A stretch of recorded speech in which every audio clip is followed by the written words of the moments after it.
हमने कल एक खुलासा किया था, we done an expose yesterday, और हमने 3 लोगों से सवाल पूछे थे। माननीय प्रधानमंत्री जी से सवाल पूछे थे, सेबी की चेयरपर्सन से सवाल पूछे थे, और आईसीआईसीआई बैंक से सवाल पूछे थे।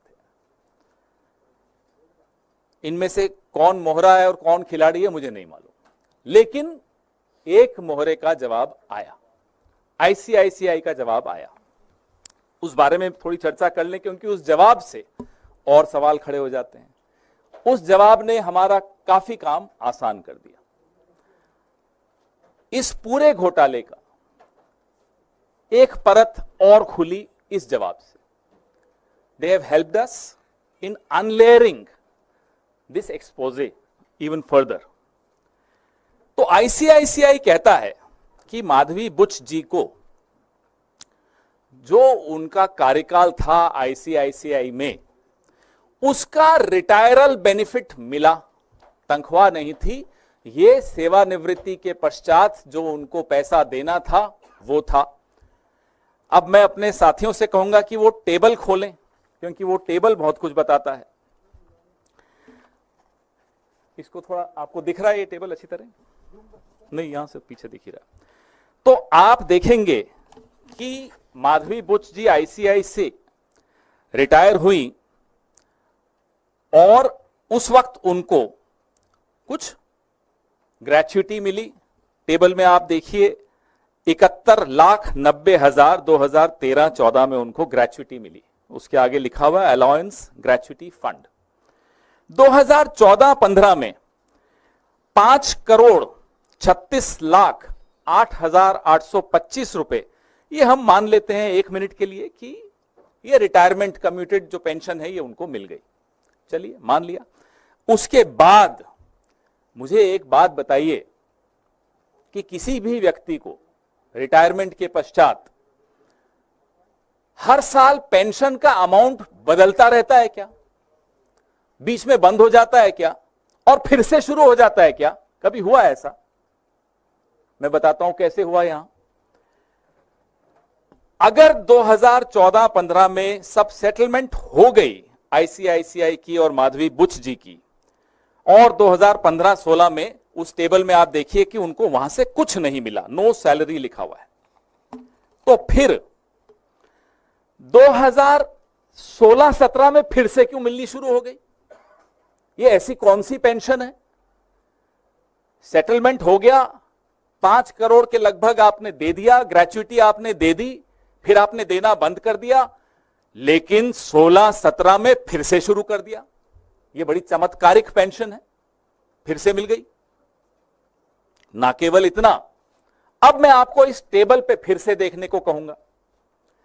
इस टेबल में आपको 2007 से लेकर और 2013-14 जब तक वो आईसीआईसीआई में थी, उनकी तनख्वाह दिखाता हूं।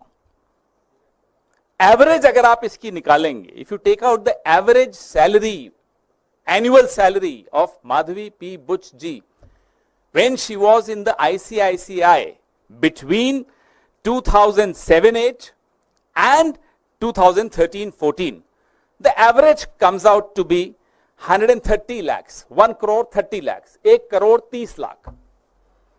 और पेंशन का एवरेज कितना है साल का? 2 करोड़ 77 लाख। कौन सी ऐसी नौकरी है जहां पेंशन तनख्वाह से ज्यादा है, डबल से ज्यादा?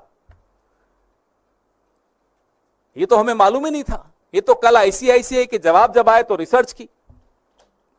पेंशन से ज्यादा तनख्वाह होती है, हमने बचपन से सुना था। तनख्वाह से ज्यादा पेंशन न्यू इंडिया में आने लग गई। कुछ लोगों को मिलती है, उसके लिए आपको मोहरा बनना पड़ता है, उसके लिए आपको प्यादा बनना पड़ता है। हम इस बात का जवाब, आईसीआईसीआई से हमें कोई गुरेज नहीं है, वो दे दें, हमें कोई दिक्कत नहीं। उम्मीद है कि माधवी पी बुच जी ये टेबल देखेंगी और जवाब देंगी कि ये 16-17 को फिर से पेंशन क्यों मिलनी शुरू हो गई, तथा कथित pension, the so called pension. वैसे मैं आपको बता दूं, ये वही साल है जब वो सेबी में होल टाइम मेंबर बन गई थी। तो जब सेबी में वो होल टाइम मेंबर बन गई तो फिर से तथाकथित पेंशन मिलनी शुरू हो गई। और पेंशन कितनी? 2,77,00,000 औसत एवरी ईयर। तनख्वाह कितनी थी? मैं फिर से दोहराता हूं, 1,30,00,000 सालाना औसत तनख्वाह 2007-8 से लेकर और 2014-15 तक।